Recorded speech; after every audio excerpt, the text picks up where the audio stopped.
Magandang araw! Ngayon ituturo ko sa iyo ang lesson sa Science 5, first quarter, patungkol sa changes in materials.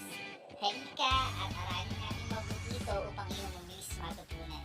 Tara, simulan na natin ang iyong aralin. No matter where you are or what you are doing, things are changing all around you.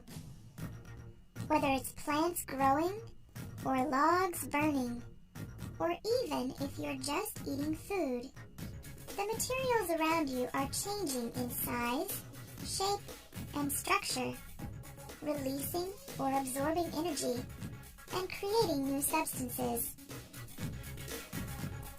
In chemistry, most changes are divided into two categories: physical changes and chemical changes. A physical change is something that changes the physical properties of an object or substance, like size, shape, or form. Cutting a piece of cloth is an example of a physical change. Even though the cloth changes shape and size when it is cut, it does not create a new substance. It's still cloth. Even if the pieces of cloth are sewn together and made into a shirt, only physical changes have occurred. The shirt is still made of the same substance as the original cloth, just in a new form. Another type of physical change involves changing states of matter, and water is a great example of this. Ice melts and becomes water, and water evaporates to become steam. But no matter its form, the water is still water. One way we can tell this is a physical change is that the change can be undone. Water vapor can condense back into liquid water, and liquid water can be frozen back into ice without changing to a different substance. In fact, many physical changes can be undone.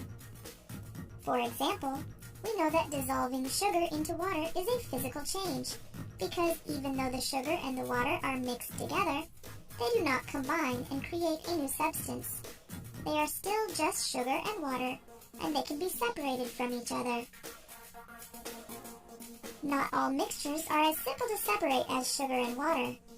When you mix butter, sugar, flour, and eggs, there is not a practical way to separate them again, but it is still only a physical change. The chemical change occurs when you put your mixture in the oven and add heat. Baking has many of the indications of a chemical change. The mixture in the oven absorbs heat. It also changes color and produces an odor. Gases are released, which is what helps the baked goods to rise. Finally, this change cannot be undone. You can't unbake a cake. Chemical changes occur when the particles of two or more substances are rearranged to form a new substance. For example, when you burn wood, the wood is transformed into a new substance: ash. Just like in baking, this change cannot be undone. Also like the cookies, the wood changes color, releases gases, smoke, and produces an odor. Unlike in baking, this chemical change releases heat and gives off light. Chemical changes take place all around us. Metal rusting, fireworks exploding, fruit ripening, and digesting food are all examples of chemical changes. Here are some clues to look at if you're not sure whether something is a chemical or physical change. Chemical changes always form a new substance. They may absorb or release heat. Sometimes a chemical change will cause a change in color, produce an odor, create a sound, release gases, or produce light. Chemical changes usually cannot be undone. Physical changes do not form a new substance. A physical change may change the shape or size of an object. It may change the state of a substance's matter. Many physical changes can be undone in some way. In a physical change, you end up with the same substance you started with, even if it looks different.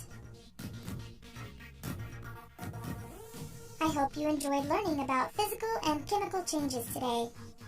Look around and see if you can identify the physical and chemical changes around you.